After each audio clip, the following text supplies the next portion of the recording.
Today I am sharing with you 5 secrets to maximum weight loss on the Starch Solution.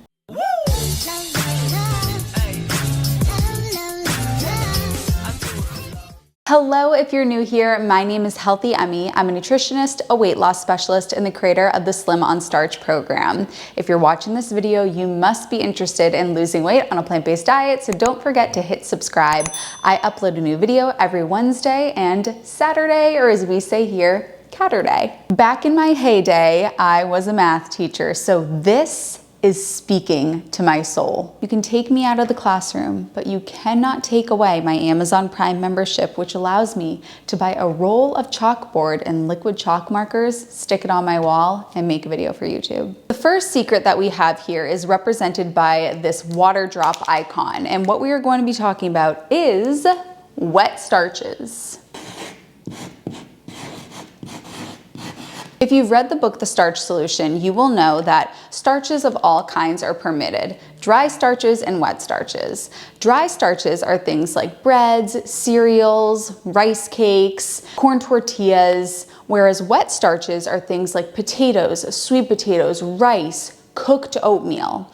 The wet starches are more calorically dilute. Wet starches, you're looking at anywhere between 300 to 600 calories per pound. Whereas when we look at something like corn tortillas or bread, those are about 1,200 calories per pound. So if you really want to maximize your weight loss, you want to focus on the wet starches when it comes to your starch of choice.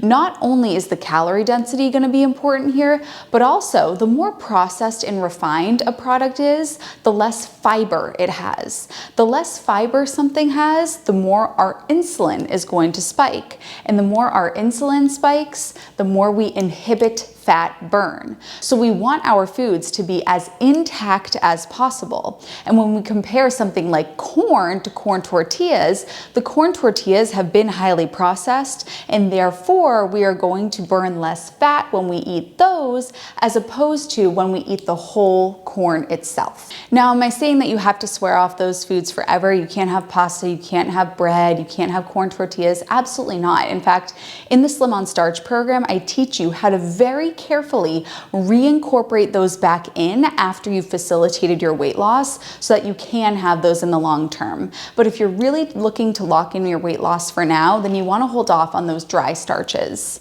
Are they healthy? Absolutely, they're healthy. They're just a little bit too calorically dense and a little bit too processed in order for us to really maximize and lock in our weight loss. Next, we have this little kiss emoji. If you're a client of mine, you'll know exactly what that stands for. KISS, keep it simple, sweetie. In the Slim on Starch program, we have something called KISS meals. And KISS meals are a simple combination of starches, vegetables, legumes, and maybe some fruit on the side. And if you do want to have something like some nuts and seeds, maybe you would sprinkle those on top as well. But the reason why I want you to keep it simple, sweetie, is because variety increases consumption. There's something called sensory specific satiety. And what sensory specific satiety relates to is the fact that if we have a certain sensation in our meal, we have to eat a certain amount of that sensation, of that taste, of that flavor until we feel satisfied. So if you sit down with a big bowl of potatoes, you're gonna be done with that pretty quickly because there's one flavor, there's one texture, there's one taste. Now, if we take air fried potatoes and we put on some salt, and then we put on some oregano and some rosemary, and then we drizzle a ketchup on top and then a cashew cream on top, then we put on some nutritional yeast. Before you know it, you have so many different sensations happening that the body is going to want to be satisfied in each one of those tastes and textures and flavors, and it's going to take you longer to become satisfied. Now, I understand and I want to make clear that having variety in your diet is of the utmost importance when it comes to overall gut health. However, what I also want to emphasize here is that if every single meal is this huge event and party and you have all of these flavors and textures and colors and it's this huge culinary experience, well, likely what's happening is you're packing in so many things to that one meal that that meal is increasing in calorie density. Studies have shown that variety increases consumption.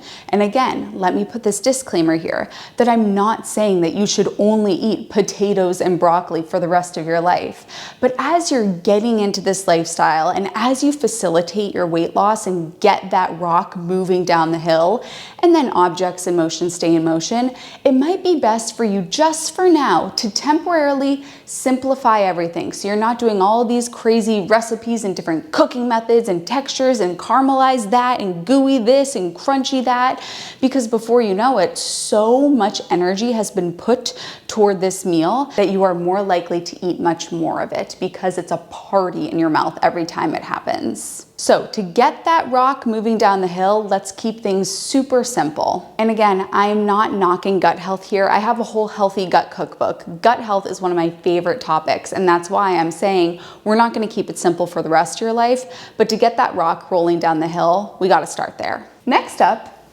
is an I.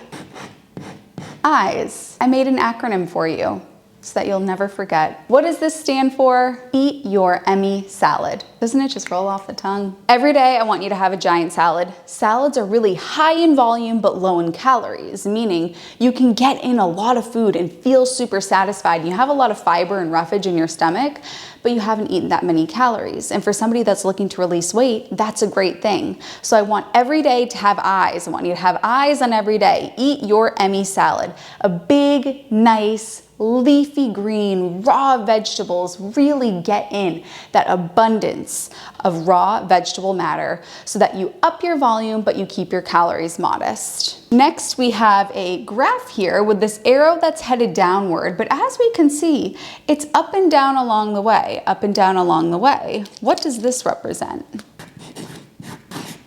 Weigh yourself accurately. I'll tell you, one of the most common mistakes that I see is that people will get on this lifestyle, they get on the scale the next day, they see that the number on the scale has gone up a little bit, and they say, well, this doesn't work. I'm broken. This diet is a big fat lie. It doesn't work. Carbs make me fat. My body's different. I'm the magical unicorn.